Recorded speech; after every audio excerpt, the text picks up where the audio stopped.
A man once insulted an emperor to his face, expecting rage, expecting fear, expecting a reaction that would prove his power over him.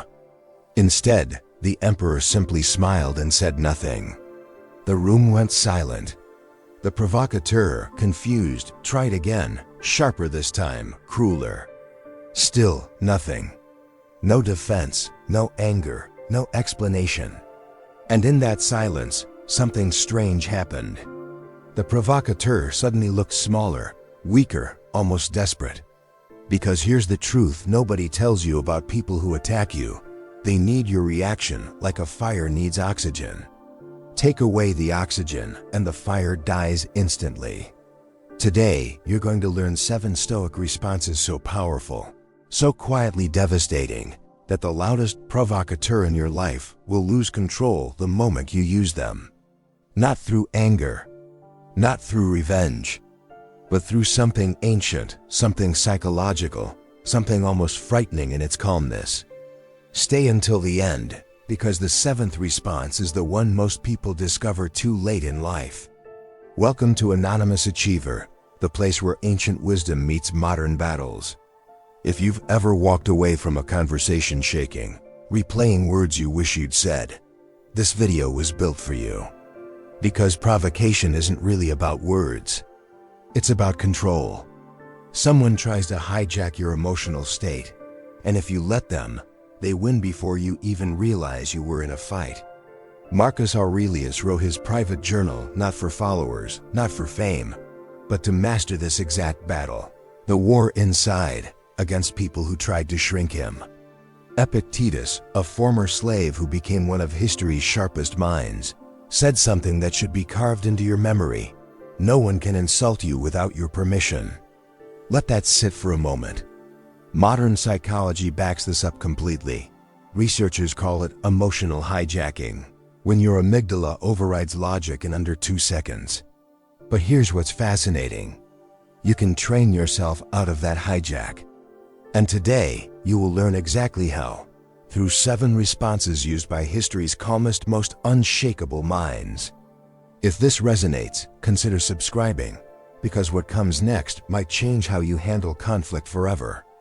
Comment the word calm below if you've ever wished you'd stayed silent instead of reacting. Let's begin with response number 1. Picture this. Someone raises their voice at you in a meeting, mocking your idea in front of everyone. Your chest tightens. Your mind screams to defend yourself immediately. This is the moment most people lose. Because speaking from that spike of adrenaline rarely produces wisdom, it produces regret. Seneca warned about this exact trap, saying that anger, left unchecked, punishes itself far more than it punishes others. The first Stoic response is deceptively simple, the silent pause. Not a dramatic silence. A natural breathing pause of 3 to 5 seconds before responding. Neuroscience shows this small window allows your prefrontal cortex, the rational part of your brain, to catch up with your emotional response.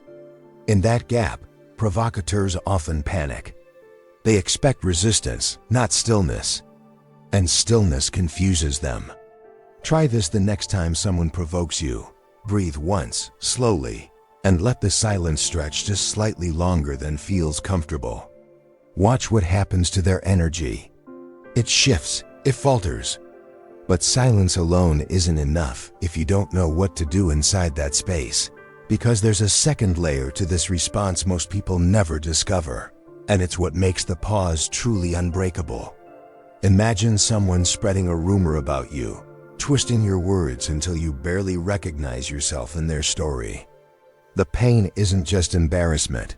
It's the desperate need to correct the narrative, to be understood. Epictetus called this the trap of externals, chasing things outside your control, like other people's opinions. He taught that peace comes only when you separate your judgment from their judgment. Psychologists today call this cognitive diffusion, learning to observe a thought without merging your identity into it. Someone's opinion of you is a thought in their mind, not a fact in the universe. Your job was never to control that thought.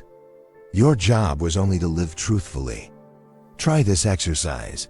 The next time you feel the urge to defend your reputation, silently ask yourself, is this actually my responsibility to fix? Often, the answer is no. And releasing that grip feels like setting down a weight you didn't realize you were carrying. But detachment alone can feel cold if practiced wrong, because there's a difference between healthy detachment and quiet resentment, and most people accidentally choose the wrong one. The third response reveals exactly how to avoid that mistake. Now imagine a coworker who constantly undermines you, smiling while doing it, making it impossible to call out directly. This kind of provocation is engineered to make you look unstable if you react. Marcus Aurelius faced political enemies daily, yet he approached them almost like a scientist studying strange weather. Not with hatred, with curiosity. He wrote that people act according to their own understanding of good, however distorted that understanding may be. This shift from judgment to observation is called perspective taking in psychology, and it lowers activation in the brain's threat response centers almost instantly. Instead of asking, "Why are they doing this to me?" ask what pain or fear might be driving this behavior. This single mental shift transforms you from a target into an observer. And observers rarely get baited into chaos. Try this the next time you're provoked. Silently label their behavior instead of absorbing it. That's insecurity. That's fear. That's control. Comment below which type of provocateur you deal with most. Insecurity, jealousy, or control. Because the next response depends entirely on knowing which one you're facing. There's a specific kind of person who provokes you privately, then acts confused publicly when you respond with frustration, making you look like the aggressor. This tactic has a name: provocation then reversal, and once you see it, you can never unsee it. Seneca often spoke about clarity as protection, saying that to know a trap fully is to already be halfway free from it. Modern psychology calls this pattern recognition, and it works because manipulation depends heavily on confusion. The moment you can name what's happening internally, this is a setup, not a genuine conflict. Your nervous system calms dramatically, because uncertainty is often more distressing than the conflict itself. Try this simple exercise. After any provocation, write one sentence describing exactly what tactic was used. Not your feelings, the mechanism. This builds what therapists call meta-awareness, seeing the pattern instead of drowning inside it. And once you can name a tactic instantly, provocateurs lose their greatest weapon, your confusion. But naming a tactic is only powerful if paired with the right internal response, because reacting incorrectly here can quietly damage your confidence for weeks. That fifth response is where most people finally break the cycle completely. Someone once told a Stoic student that his teacher must be a fool for tolerating criticism so calmly. The student expected humiliation. Instead, his teacher laughed gently and said the insult revealed more about the speaker's mind than his own character. This is reframing, and it's one of the most powerful tools inside cognitive behavioral therapy today. Marcus Aurelius practiced this constantly, reminding himself that an insult reflects the archer's aim, not the target's worth. Neuroscientifically, reframing reduces amygdala activation because it changes the meaning your brain attaches to an event, not just the emotion. Try this the next time an insult lands. Silently ask, what does this reveal about them, not me? This single question dismantles the emotional charge almost instantly. It sounds simple, yet it requires practice, because our instinct is to internalize criticism as truth rather than as information about someone else's inner world.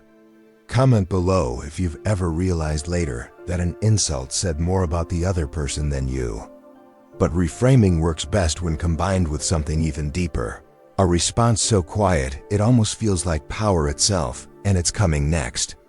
Picture the most aggressive person in your life suddenly receiving warmth instead of resistance. Not weakness, strategic kindness, deliberate and calm. Epictetus taught that meeting hostility with hostility only doubles the fire. while meeting it with composed decency starves it entirely. This isn't about pretending to like someone. It's about denying them the emotional mirror they expect. Psychologists call this pattern interruption, breaking an expected social script so completely that the other person's aggressive script no longer functions. Try this the next time someone provokes you sharply. Respond with a calm, genuine compliment or neutral statement instead of matching their tone. Most provocateurs are so unprepared for kindness that their aggression collapses mid-sentence. This isn't submission. It's control disguised as grace. But strategic kindness only works long-term if you protect your own energy afterward, because giving calmly to hostile people without boundaries eventually drains you completely. And that brings us to the final response, the one Stoics considered the ultimate mastery, the one that changes not just how you handle provocation, but how you experience your entire life afterward. After every difficult interaction, there's a quiet moment most people skip entirely, the moment of returning. Marcus Aurelius ended his days reviewing his reactions honestly, not to punish himself, but to realign with his own values.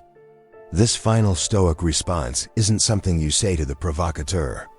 It's something you do for yourself afterward. Modern psychology calls this self-referential processing, consciously returning attention inward after emotional exposure, which prevents lingering stress from embedding into memory. Try this simple ritual tonight. After any conflict, ask yourself 3 quiet questions.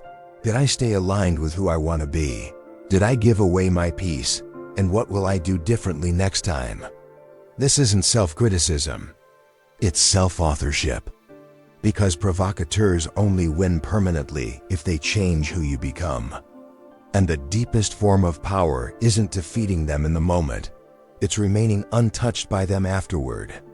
This is the response almost nobody teaches, yet it's the one that determines whether today's conflict becomes tomorrow's peace or tomorrow's wound.